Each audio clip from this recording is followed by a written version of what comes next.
ನಮಸ್ಕಾರ ಎಲ್ಲ ವೀಕ್ಷಕರಿಗೆ. ನಾನು ನಿಮ್ಮ ಶಿವರಾಜ್. ನನ್ನ ಅಗ್ರಿ ಎಕ್ಸ್ಪರ್ಟಿ ಚಾನಲ್ಗೆ ಎಲ್ಲರಿಗೂ ಸ್ವಾಗತ. ಇವತ್ತು ನಾವು ಕೃಷಿ ಮೇಳದ ಬಗ್ಗೆ ಮಾತಾಡ್ತಿದ್ದೀವಿ. ಧಾರವಾಡದ ಕೃಷಿ ಮೇಳ ಅದು ರೈತರ ಹಬ್ಬ ಅಥವಾ ರೈತರ ಜಾತ್ರೆ ಅಂತ ಕರೀತಾರೆ. ಪ್ರತಿ ವರ್ಷವೂ ನಡೆಯುತ್ತದೆ. ಕೋವಿಡ್ನಿಂದ ಮಿಡಲಲ್ಲಿ 2 ವರ್ಷ ಸ್ಥಗಿತಗೊಂಡಿತ್ತು. ಮತ್ತೆ 2022ರಿಂದ ಕೃಷಿ ಮೇಳ ವರ್ಷ ನಡೆಯುತ್ತೆ. ಪ್ರತಿ ವರ್ಷವೂ ನಡೆಯುತ್ತೆ ಕೃಷಿ ಮೇಳ. ಈ ಕೃಷಿ ಮೇಳ ಈ ವರ್ಷವೂ ಕೂಡ ನಿಗದಿ ಮಾಡಿದ್ದಾರೆ ದಿನಾಂಕವನ್ನು. ಈ ಕೃಷಿ ಮೇಳ ಸೆಪ್ಟೆಂಬರ್ 21ರಿಂದ 24 ತನಕ ಈ ವರ್ಷ ಕೂಡ ದಿನಾಂಕ ನಿಗದಿ ಮಾಡಿದ್ದಾರೆ. ಕೃಷಿ ವಿಶ್ವವಿದ್ಯಾಲಯ ಧಾರವಾಡದಲ್ಲಿ ಇದು ನಡೆಯುತ್ತದೆ.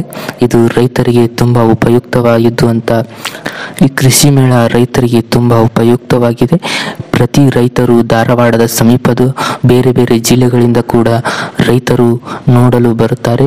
ಬೇರೆ ಬೇರೆ ಹೊಸ ತಂತ್ರಜ್ಞಾನಗಳು, ಹೊಸ ಆವಿಷ್ಕಾರಗಳು ಕೃಷಿ ಮೇಳದಲ್ಲಿ ಬಂದಿರುತ್ತವೆ ಮತ್ತು ಬೇರೆ ಬೇರೆ ಹೊಸ ತಳಿಗಳು, ರೈತರಿಗೆ ಉಪಯುಕ್ತವಾಗುವ ತಳಿಗಳು, ಬೀಜಗಳು, ಬೇರೆ ಬೇರೆ ಥರದ ತಂತ್ರಜ್ಞಾನಗಳು ರೈತರಿಗೆ ದೊರೆಯುತ್ತವೆ. ಇಲ್ಲಿ ರೈತರು ಬಂದು ವೀಕ್ಷಿಸಿ ಹೊಸತನ್ನು ಕಲಿಯಬಹುದು. ಮತ್ತು ರೈತರು ಬೀಜ ಮೇಳ, ಬೇರೆ ಬೇರೆ ಥರದ ಎಲ್ಲ ಬೀಜಗಳು ಕೂಡ ಸಿಗುತ್ತವೆ. ಮತ್ತು ರೈತರಿಗೆ ಉಪಯುಕ್ತವಾದ ಮಷಿನರಿ, ಹೊಸ ಹೊಸ ಮಷಿನ್ಸ್ಗಳು ಕೂಡ ಬಂದಿರುತ್ತವೆ. ಅವನ್ನೆಲ್ಲ ರೈತರು ತಗೊಂಡು ಉಪಯೋಗ ಮಾಡ್ಕೋಬಹುದು. ಈ ವರ್ಷದ ಕೃಷಿ ಮೇಳದ ಥೀಮ್ ಏನಂದರೆ ಹವಾಮಾನ ವೈಪರೀತ್ಯ ನಿರ್ವಹಣೆಗೆ ಕೃಷಿ ತಾಂತ್ರಿಕತೆಗಳು. ಅಂದರೆ ಏನು ಹವಾಮಾನ ಬದಲಾವಣೆ ಆಗ್ತಿದೆಯಲ್ಲ, ಅದಕ್ಕೋಸ್ಕರ ಏನು ಕೃಷಿಯಲ್ಲಿ ಯಾವ ತಂತ್ರಗಳನ್ನು, ಯಾವ ತಾಂತ್ರಿಕತೆಗಳನ್ನು ಬಳಸಬೇಕು ಅಂತ ಈ ವರ್ಷ ಕೃಷಿ ಮೇಳದ ಥೀಮ್ ಆಗಿರುತ್ತದೆ.